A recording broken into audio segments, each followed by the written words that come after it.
tokį, kad labai toks mėgėjas yra. Ponas viršininkas, Ar galėtumėt pasiūlyti ką? Nu, viršininkas, tai žinai, kaip pasiūlys ir pasakys, nu, kitaip pagal taisyklės. Aš siūlau išrinkti metų žvejų tą, kuris daugiausia baudų sumokėjo. Palaukit, viskas, aš dabar iš tikrųjų nenusidėsiu jokiom taisyklėm ir paliudys visi Siesikų seniūnijos gyventojai. Žinau tokį vieną žveją. Ne vieną kartą jisai man ir lydekų davė. Davė, nepardavė, bet davė. Iš tikrųjų, žmogeliukas, žinokit, nuo ryto iki vakaro, žiemą, pavasarį ir vasarą, su valtele ir su lasdele žvejoja ir iš tikrųjų negaili nei pinigėlių, neima visai. Ir energingai žvejoja. Tai Rozenbergas, vardas koks? Lionis Rozenbergas, niekas nesupyks, jeigu aš jam iš tikrųjų teiksiu šitą gražų prizą. Plojam, ar pritarėt man? Pritarėt? Lionginas. Lionginas Rozenbergas, tai kaip jam šiandien sekėsi? Ketvirtą vietą, bet iš tikrųjų irgi tokia vieta, kaip ir labai gera. Pakvieskim. Svarbus esikėtis ir pats geriausias ir dosniausias žvejys. Bet sūnus atėjo, patikėsim jam prizą. Bet kad Lionginas nesušaltų, šaltą žiemos rytą ar vakarą ant ežero, labai gražus prizas jam. Prašom.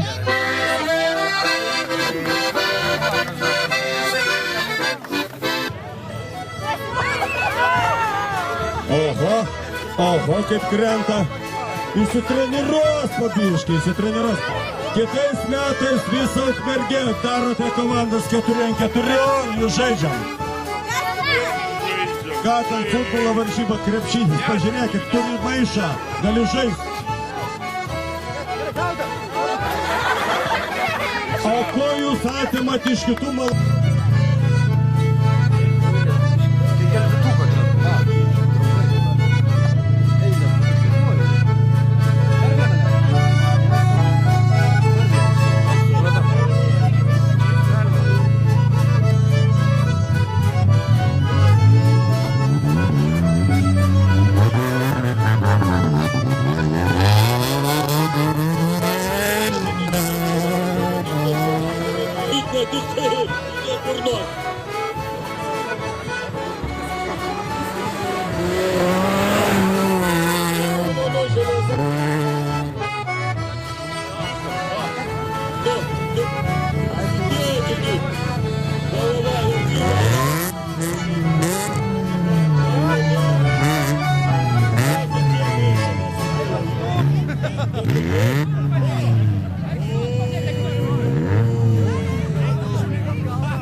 Gal